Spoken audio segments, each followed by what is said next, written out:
कल्पना कीजिए, कोई आय नहीं, बच्चों पर निर्भर, बचत शून्य और कुछ पॉलिसियों से सिर्फ कुछ हजार रुपए आपात के लिए। कैसा महसूस होगा? यह कठिन है, पर कई लोगों की यही वास्तविकता है। रिपोर्ट्स बताती हैं 68% कामकाजी भारतीय रिटायरमेंट के बाद बच्चों से सहायता की उम्मीद रखते हैं, पर केवल 30% को यह मिलता है। इस स्थिति के कई कारण हैं। भारतीय संस्कृति संयुक्त परिवारों को महत्व देती है और बच्चों से बुजुर्ग माता पिता की देखभाल की अपेक्षा रखती है। हालांकि पश्चिमी संस्कृति के प्रभाव से ये मूल्य धीरे धीरे कम हो रहे हैं। लोग एकल परिवारों की ओर बढ़ रहे हैं। इससे अक्सर माता पिता बुढ़ापे में अकेले रह जाते हैं।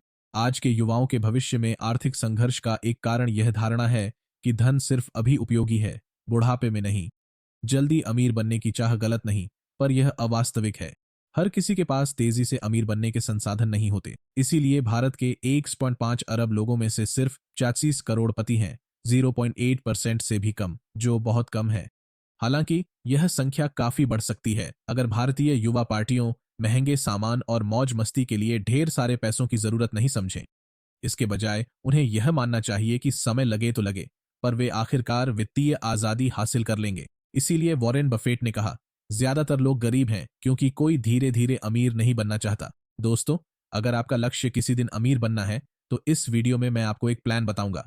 इस प्लान को फॉलो करके और सिर्फ 7 साल मेहनत करके आप अपनी रिटायरमेंट सुरक्षित कर सकते हैं। आपके पास एक अच्छी खासी रिटायरमेंट फंड होगी और आप एक इमरजेंसी फंड भी बना सकते हैं। इसके अलावा आप एक अतिरिक्त आय का स्रोत भी विकसित कर सकते हैं। जब आपके पास ये 3 चीजें होंगी, तब आप सच में आर्थिक रूप से स्वतंत्र होंगे। तो चलिए जल्दी से इस प्लान के बारे में जानते हैं, जिसे वित्तीय स्वतंत्रता का 732 नियम कहा जाता है। मैं इसे अच्छी तरह समझाने के लिए अक्षय की मदद लूंगा। अक्षय एक ऐसी कॉलोनी में रहता था जहां उसके पड़ोस में शर्मा जी नाम के एक अंकल रहते थे। शर्मा जी के 2 बेटे और एक बेटी थी, जो सब उनसे अलग रहते थे। शर्मा जी सिर्फ अपनी पत्नी और एक नौकरानी के साथ रहते थे। अक्षय हमेशा सोचता था कि बड़े परिवार के बावजूद अंकल जी अकेले क्यों रहते हैं। तो एक दिन उसने शर्मा जी से बात करने का फैसला किया और उन्हें चाय पर बुलाया, कहते हुए, अंकल जी, आपका तो इतना बड़ा परिवार है। आपके बेटे, बहुएं और बेटी हैं, फिर आप अकेले क्यों रहते हैं? क्या आपको अकेले रहना पसंद है?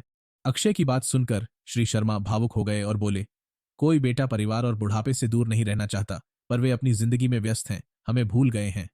याद दिलाने पर ही पैसे भेजते हैं। यह उनकी गलती नहीं, मेरी है। मैंने बच्चों को बिगाड़ा, उन पर सब खर्च किया, रिटायरमेंट के लिए कम बचाया और कोई संपत्ति नहीं बनाई। अब समझ आता है कि दूसरों पर निर्भर रहना कितना दर्दनाक है। अगर वे पैसे नहीं भेजें तो हम अपनी जरूरतें पूरी करने में संघर्ष करते हैं। शर्मा जी की कहानी से अक्षय परेशान हुआ और बच्चों पर गुस्सा आया, पर फिर समझा कि अंकल मान सही कह रहे हैं। अपने बच्चों को अपनी संपत्ति मानना वाकई बहुत जोखिम भरा है।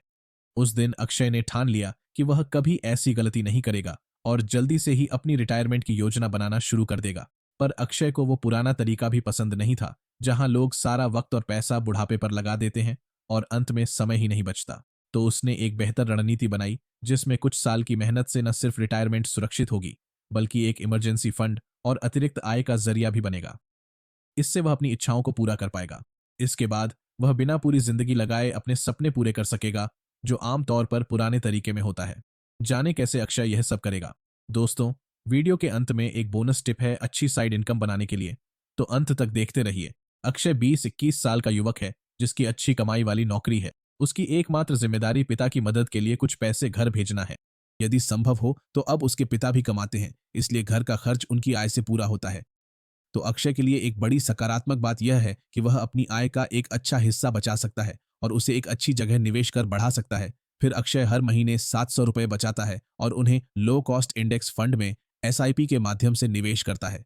लो कॉस्ट इंडेक्स फंड में निवेश करने के फायदे ये हैं कि जिनमें फीस और चार्ज नाम मात्र के होते हैं। यदि आप अच्छा रिटर्न पा सकते हैं तो अक्षय को इन फंड में निवेश करने पर 13% का रिटर्न मिलता है और अक्षय एक और महत्वपूर्ण कदम उठाता है।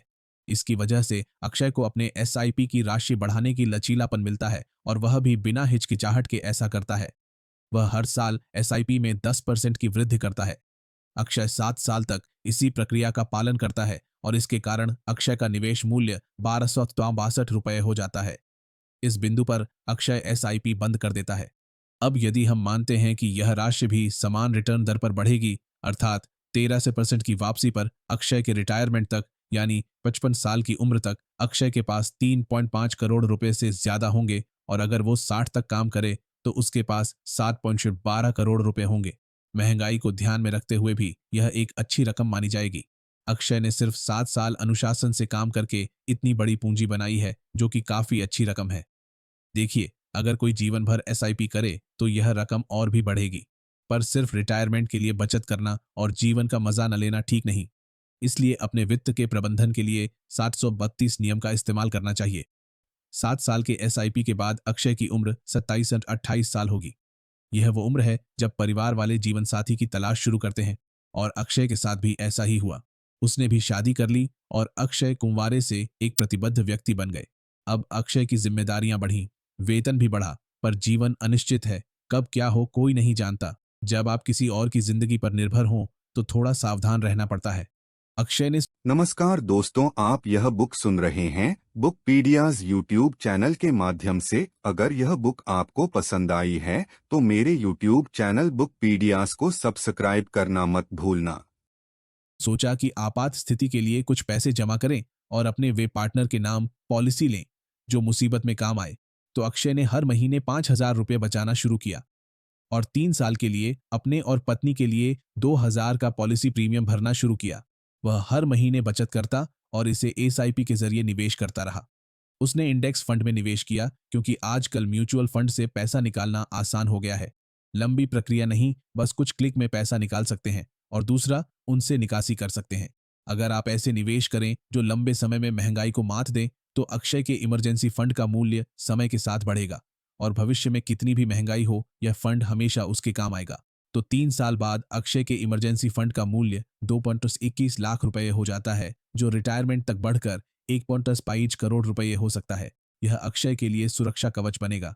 वह हमेशा सुरक्षित महसूस करेगा कि अगर उसकी नौकरी चली जाए तो उसके पास एक फंड होगा जिससे वह कुछ समय तक गुजारा कर सकेगा और नई नौकरी ढूंढ सकेगा। अब इन 732 नियमों में से 3 का मतलब है 3 साल का इमरजेंसी फंड बनाना। अब तक कुल 10 साल बीत चुके होंगे और अक्षय लगभग 30 साल का हो चुका होगा। इस समय उसके बच्चे भी हो सकते हैं, क्योंकि उसे शादी किए 3 साल हो चुके हैं। देखिए, 10 साल में अक्षय ने अपनी नौकरी में काफी तरक्की कर ली होगी। उसे 60-70 हजार रुपए की मासिक तनख्वाह भी मिल रही होगी। लेकिन महंगाई भी बढ़ेगी और अक्षय का परिवार बढ़ रहा है तो उसके खर्चे भी बढ़ रहे हैं। इस स्थिति में एक ही आय स्रोत पर निर्भर रहना अच्छी रणनीति नहीं है, जो अक्षय समझता है और अतिरिक्त आय बनाने की योजना बनाता है। अक्षय के पास काफी अनुभव और संपर्क थे, जिनका उपयोग उसने कुछ पैसे निवेश करके कई आय स्रोत बनाने में किया। कुछ असफल रहे, पर 1-2 काम कर गए। अब अक्षय साइड इनकम से भी कमाता है, जिससे उसकी कुल आय काफी बढ़ गई है। अक्षय ने रिटायरमेंट के लिए बचत की है और उसके पास आपातकालीन फंड तैयार है। अब वह अपनी ज्यादातर आय बच्चे के भविष्य में निवेश करता है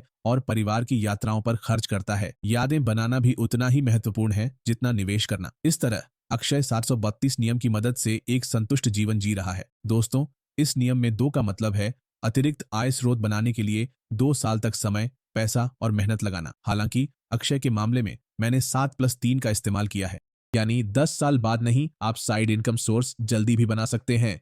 जब भी मौका मिले आप ऐसा कर सकते हैं।